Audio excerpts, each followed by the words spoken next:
Hello and a very warm welcome to She the People.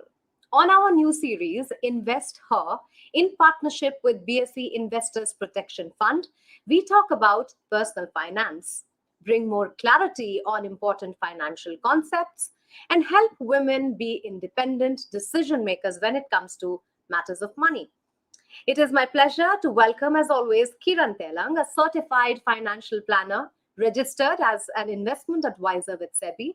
Kiran works with clients across India and overseas and helps them in making smart investment decisions and simplifying their financial lives. And as always, thank you for joining us, Kiran, and taking out your precious time. Thank you, Mugdha. It's an absolute pleasure to be here on this session today. I hope we'll be able to bring in some new ideas for budgeting for our listeners today. Absolutely. And as you said, the subject of our webinar today is budgeting. It may look very easy to some, but truth be told, it is one of the most challenging things to do. Simply explained, what is budgeting and why is it necessary, Kiran? We would like to know from you. Budgeting actually brings in a lot of fear in people's minds. When you talk about budgeting, it feels as if, you being asked to cut down on your expenses and you'll not be able to indulge yourself once in a while. But actually, that's not the case. So, what is budgeting all about? So, budgeting is actually creating a spending plan, right? It's not only about savings, it's actually creating a plan as to what amount of money will go to which requirement of yours. It's not about just creating a surplus, though, yes, creating a surplus for your future goals is a necessary part of budgeting. But it also means what are you going to spend on, say, entertainment, or what are you going to spend on eating out? How much are you allocating to your rent? Because if you're living on rent, that becomes a major chunk of your expenses. If you don't do this, you will actually not have a grip on what is the surplus that you will be able to create. This in turn will lead to a gap in creating a corpus for your future requirements. So when we talk about budgeting, it is also about today's expenses as well as tomorrow's expenses. So today's expenses is what you're spending today in terms of your essentials, your discretionary expenses, your wants. And tomorrow's expenses are obviously the larger goals that will come up in the future, maybe buying a house, maybe a holiday, or planning for your kids' higher education and things like that. So you need to plan this today so that you have sufficient money in the future to meet those requirements. If you don't have those corpus ready, you will never be able to meet the goals that you have set up for yourself. And we always talk about financial freedom. So, where does financial freedom come from? I mean, it has to begin from somewhere. I think budgeting is the first step to financial freedom. Unless you know how much you're allocating to which expense, what is your saving capacity, and how much are you actually utilizing that capacity to save for your future goals, you will never be able to go on the path of financial freedom. So, once you are kind of set on your budget, it leads you to the path of financial freedom, and eventually you will arrive. Now ये तो बता दिया कि budgeting क्या है, क्यों करना है, बट कैसे करना है, that is the most difficult part. Because see nowadays we have lot of options of spending, right? Income तो एक या दो ही जगह से आती है. You either have your salary or your professional income coming in. अगर प्रॉपर्टी है तो रेंटल्स आ जाते हैं, you would be getting some dividends. But spending, you spend cash, you spend on wallets, you spend through online transactions, you're buying through your credit card, and multiple members of the family are spending on all these options. So it becomes rather difficult to actually figure out what is going out. So that is, I think, the most critical part of maintaining a budget. So how do you actually stay true to budget? Now there is a thumb rule known as 50-30-20 rule. And please understand that this is only a thumb rule and will not apply to all situations. So, what does this rule say? It says that 50% of your income should go towards your essential expenses, which could be your rental, your groceries, electricity, communication expenses, travel. Those things can go in this 50%. 30% is towards your discretionary expenses, which is entertainment or eating out, or traveling for recreation and such things. And the balance 20% is what you're going to save and invest for your future goals. Now, I'll just briefly mention why this is not going to work for everybody. So, for someone who's pretty young and early part of the career, the salaries are going to be less. So the 50% amount of the salary will necessarily go towards expenses which are essentials. But as you Right. grow in your career, your salary sizes increase, whereas your essential expenses will more or less remain pretty much stable. Of course, it will go with inflation, but your salaries are likely to grow much higher. So in that scenario, your capacity to save and invest will be much higher than 20%. So you should keep that in mind depending on which stage of your career you are on, who are your dependents and other things. You will need to tweak this thumb rule to suit your particular situation. While this can be taken as a basic thumb rule, so save at least 20% of your income, otherwise it will become difficult to meet the future requirements. You also can look at creating a sort of tracking mechanism for your income and expenses. As I mentioned, it's very easy to track incomes because the sources are limited. Whereas expenses, there are a lot many sources from where you're spending. So you can either, keep, I mean, I'll go into detail of how you can actually manage the expenses. But once you know what is your income, what are your expenses, you will be able to arrive at what is your surplus or what is the deficit if you're spending more than you're earning. So you're dipping into your earlier savings, right? So that is not a very good place to be. Sorry. Another way to keep to budgeting is to set aside funds for goals. So, for example, you have decided that you need to buy a house 5 years down the line and you need X amount for the down payment. So, once you know that, you will know how much amount of your income needs to go towards that particular requirement. And once you keep that aside, and likewise for other goals that you have decided for yourself, once you keep that aside, the rest of the money is available for spending. So, that is another way in which you can do budgeting for yourself. Now, how do you actually go about doing this? Like I was mentioning, how do you keep track? So, Right. earlier, I mean, we used to maintain diaries. I mean, before everything went digital. So, writing in a diary what you're spending on was the easiest way to do it. It might seem cumbersome now with the demands on everybody's time and lack of time to do such things. A similar way, Excel sheets, instead of keeping a diary, you can maintain an Excel sheet. There are several apps which are available on your phones. Also, you can maintain whenever you're spending, you can just enter the amount spent on that app. But there is a downside to it. Privacy is questionable. I mean, what kind of reports are going into these apps, whether they're reading your SMS and other things. So you have to be a little cautious while using these apps as to what permissions you're giving them. Another way to do it is you can have specific allocation for different heads of expenses. Like your essentials, you know what is going out, you know what rent you're paying, what is the approximate electricity expenditure for you on a monthly basis, what are you paying for your cable or your Netflix and other things. Those are pretty much stable.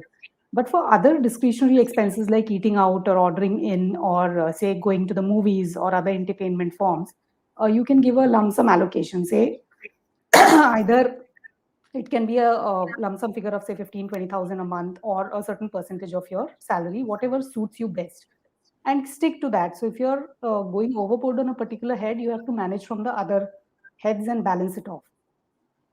Another simpler way, which I prefer, is keeping a separate bank account for expenses.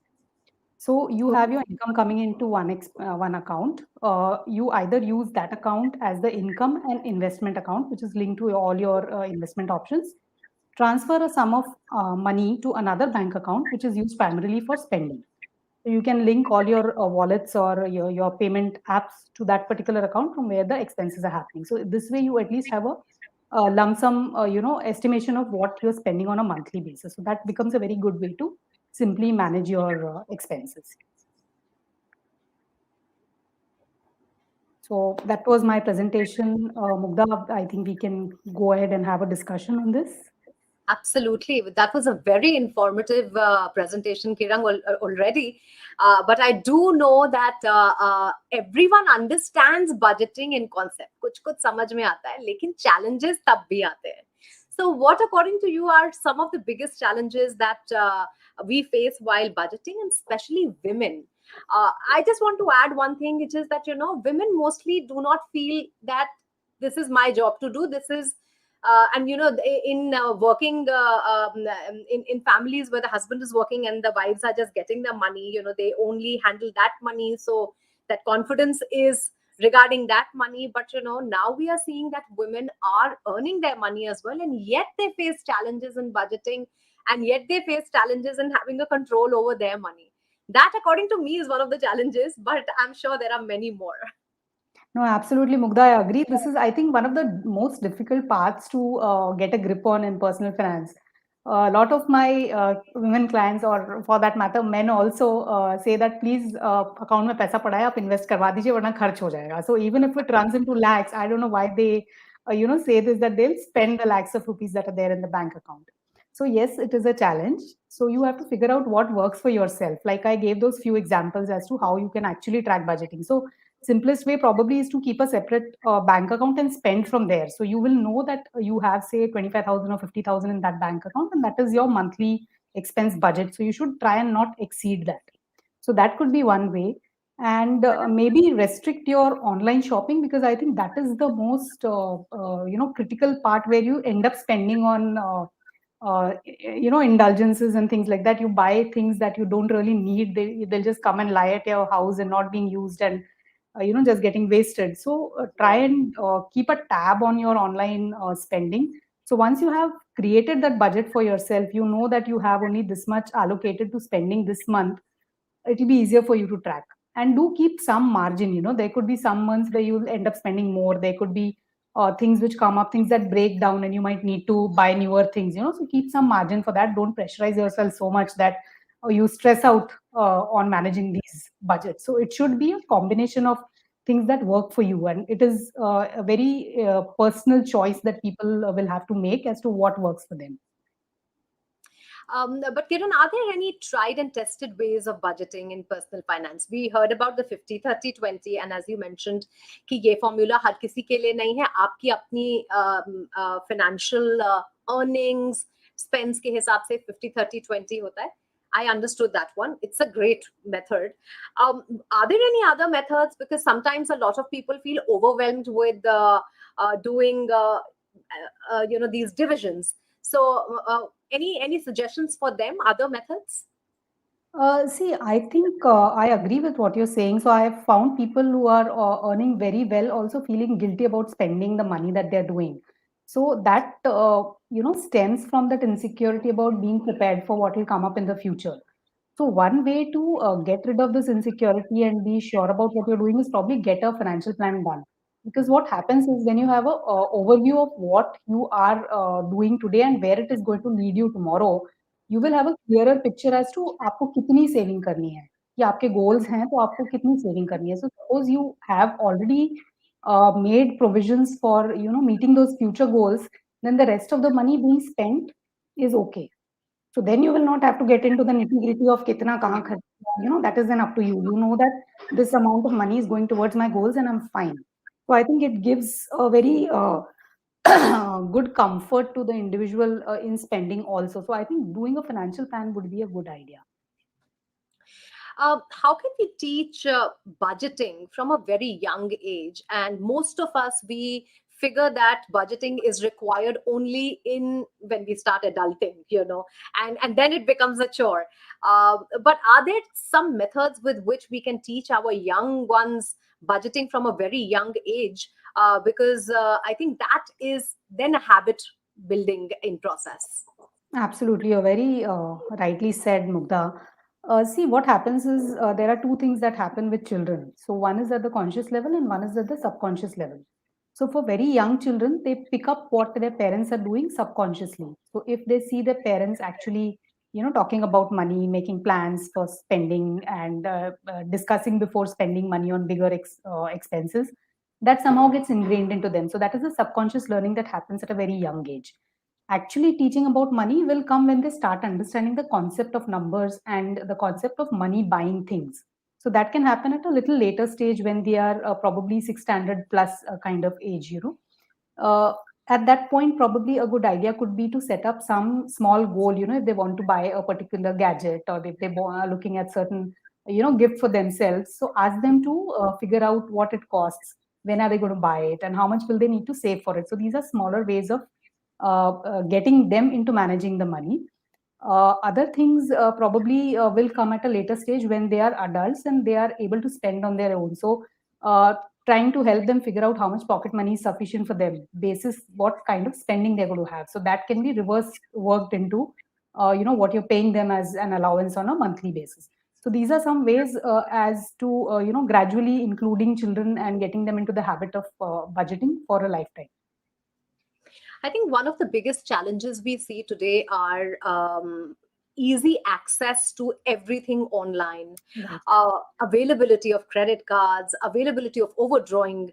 And also I think budgeting becomes very difficult. You don't have to step out of your house as well to go shop, right? uh, do you think that the scenario that we are in, the times that we are living in, budgeting is becoming even more challenging from that point of view? Absolutely, I agree because see, not spending is a difficult task. If there are things available and if you have money, it's very easy to spend.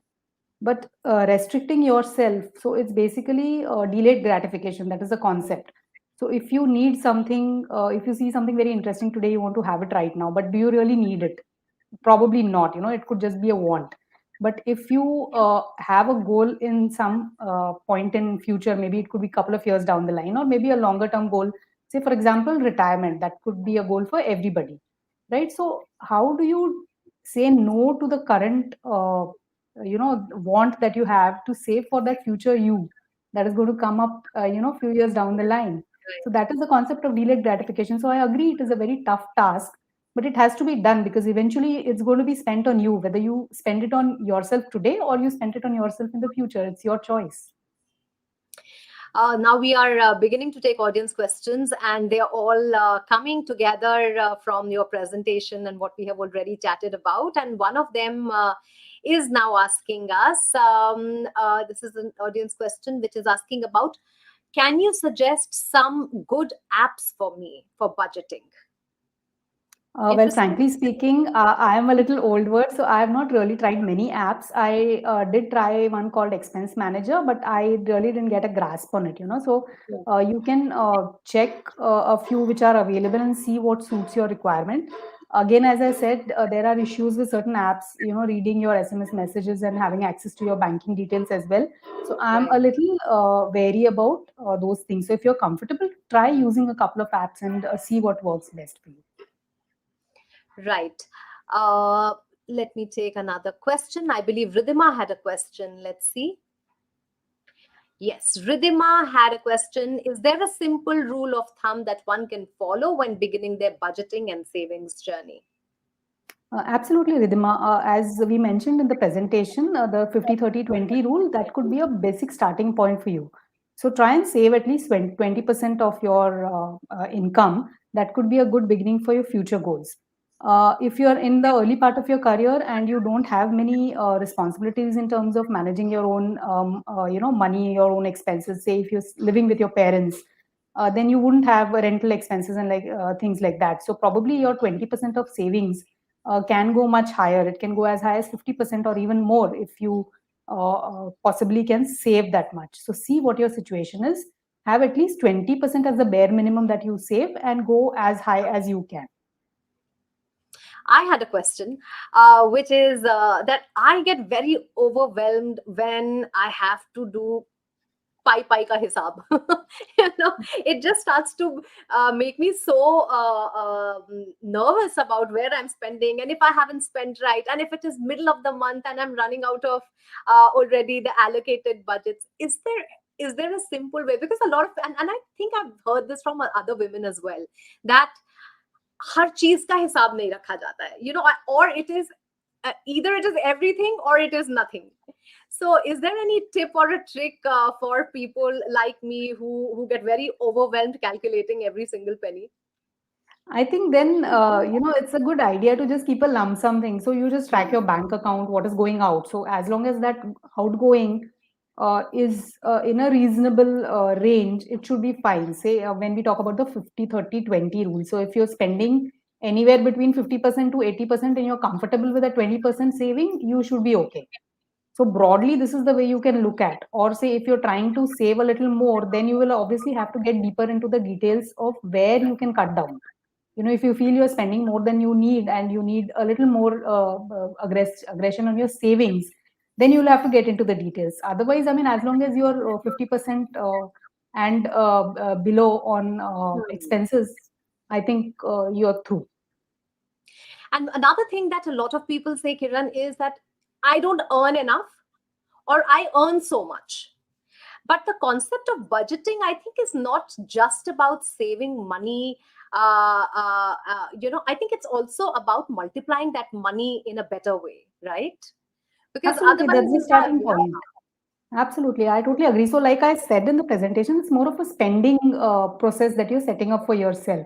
And the end of the spending process is to generate a surplus, which you can pay yourself some years hence. That surplus goes into creating wealth for the future you. It's not going hmm, to go to anybody else. It's for yourself in the future, where you will be more comfortable, not dependent on earning income from your salary or your profession, or even for your retirement when you don't really have those choices. So this is when this surplus that you're saving for yourself will come in handy. And for women, I think also there are career breaks. So there could be maternity breaks which are there. There could be sabbaticals which they would want to yeah, take. So how do you bridge that gap when it comes to it? So this is the way that you can fund even those gaps which arise in your careers. correct. Let's take the next question, and it is coming from Chitra. Okay, this session is really helpful. All right, Chitra, thank you so much. Thanks to Kiran for that. Any tips for students who are also earning? Oh, wow. This is lovely. I mean, if you're thinking about budgeting when you are still a Oh, student, it's yeah. amazing. So, yes, see, while in a student life, I would say that focus on your, development of your skills right now and your knowledge, because that is what is going to help you earn in the future. So that is point number one. Point number two, if there is some saving that is happening from your allowance, try and understand the various modes of investment. So, look at various kinds of investments. If you have not understood those, start small investments in those. So, if you want to learn about banking products, maybe start a fixed deposit or a recurring deposit. For a similar amount, start a mutual fund SIP. Buy some stocks. You will figure out what the differences, what the challenges are, and how your money is growing, and what are the pitfalls, what scares you the most. So maybe with the small amount of money that you're able to save, this is what you will be able to learn. So even if you make a loss at this point in time, treat that as a tuition fee for learning managing money. So till you're a student, you can afford to do that. After that, when you get into serious money, you better be ready with your understanding, your learnings, and go and invest in a proper manner. Great. One of the other questions that keeps popping up is what percentage of my income should be put in miscellaneous or contingencies? Okay, so contingencies does not work on percentage of income. Rather, it works on the expenses part, right? Contingency fund has to cover your expenses for at least 3 to 6 months minimum. So if you don't have an income for the next 3 to 6 months, how are you going to sustain yourself and your family? That much amount should be put into the contingency fund. If you are maybe in an industry where it is difficult for you to find a employment again if there is a break, maybe you need to save more than 6 months worth of money in contingency fund. So we saw in the past couple of years where there were a lot of difficulties that people faced in terms of employment that happened due to the circumstances that emerged at that point in time. So they were not able to have income for a longish period of time, which extended beyond 6 months. So in such situations, in your depending on your particular industry, you can also look at maybe keeping a year's worth of expense into contingency fund. Noted. Let's take the next question, and it's coming from Trisha Majumdar. What is the safest way to grow money? Parents say it's FD. What do you suggest? Well, so it's a very traditional way to say that it is safest to put the money in the fixed deposit. Now, you need to understand what does safe mean. So, safety could be from volatility. So that is why your parents are saying FD is best, because they are comparing it to maybe something like a stock market, which is very volatile. But in FD, there is another kind of risk which is there, which is inflation risk, right? So your FD rates are usually not going to beat inflation. So let me give you a small example. Suppose your FD is at 6%, so your 100 rupees grows to 106 the next month. Whereas inflation is also at say 7% now. So the thing that cost you 100 rupees today is going to cost you 107 the next year. Whereas the money that you have invested in the FD is only grown to 106. So you're short of 1 rupee for buying that product. So that is the risk in a product like a fixed deposit, which does not beat inflation. So it is your choice what risk you want to take. Do you want to take the risk of loss of purchasing power, or do you want to accept the risk of volatility in the stock market? So it is a choice that you have to make depending on where you want to reach. So if you want something the next year, probably FD would be safer, because in the short term, stock markets are not a good place to be because they're very volatile. It might be very down the next year. So there are a lot of things that combine to give you a product that is suitable to your requirements. It's not only safety. Noted. And we have one more question, which is coming from Swati Bundela. What is the best way, I'm guessing she's saying, but best way to invest in when you don't have any fixed amount of savings monthly? All right. Okay. Oh, great. So yeah, a lot of people who are not in salaried jobs, who are professionals or who are freelancers, will have this kind of problem. So it is better to invest as and when you have the money. So the options are always open. It's not that you necessarily have to save on a monthly basis. Say, for example, banking products or postal products, you can just go and invest at any point in time. Your fixed deposits can be made at any point. Postal FDs can be made at any time. Even in mutual funds for that matter, you have the choice of going through the monthly SIP route, or you have a choice of putting in a lump sum as in when you have. So there is a lot of flexibility in most products that are available today to invest in a non-monthly manner as well. So depending on what is your income stream like, you can decide on the frequency of your investments. One of the questions that also kept coming up, Kiran, is investment planning. And, sometimes a lot of people are not sure as to how to do it the right way. And when they go to bankers, a lot of times it so happens that, they are forced into looking at, various policies that they perhaps don't understand. What is the best way then to educate yourself vis-a-vis these things? And of course, how do you also find that investment guide? And what are the things that you should keep in mind before entrusting somebody with your money? All right. So this is like worth a full session by itself, but let me just briefly try to, guide you Right. as to what are the questions that you should be able to answer before you sign on the dotted line. So first thing, whatever product is being offered to you, is it a regulated product? So we have 4 regulators in the country today. All banking products are regulated by Reserve Bank of India. Insurance products are regulated by IRDA. Your securities market, so your stocks and your mutual funds, are regulated by SEBI, and your pension products, which is primarily NPS, is regulated by PFRDA. So whenever anybody is offering your product, so ask them who's the regulator. So if there is no answer to that, that is the first red flag. So avoid getting into that product. Second, you should look at a three-legged stool known as safety, liquidity, and growth. So, how safe is the product vis-a-vis my situation? As I discussed in the previous question, safety can have different meanings, right? So, how safe is the product vis-a-vis my requirement? How liquid it is, as in we had a session on liquidity earlier, right? So, liquidity is something which shows you how soon will you able to encash that Right. investment you're making. So, what is the liquidity status?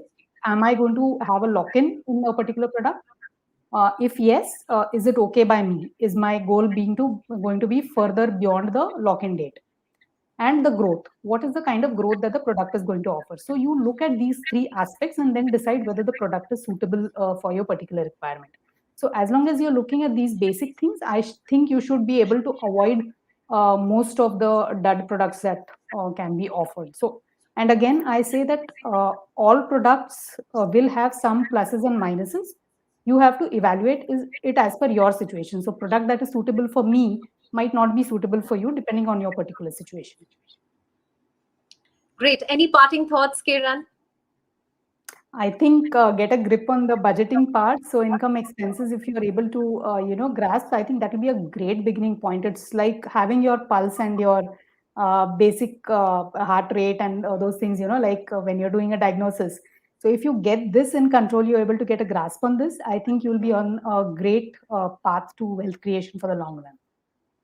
Fantastic. Thank you so much, Kiran, as always, for taking out time and giving us those wonderful insights. And we look forward to having more sessions with you. Thank you, Mugdha. It was a pleasure. Thank you so much.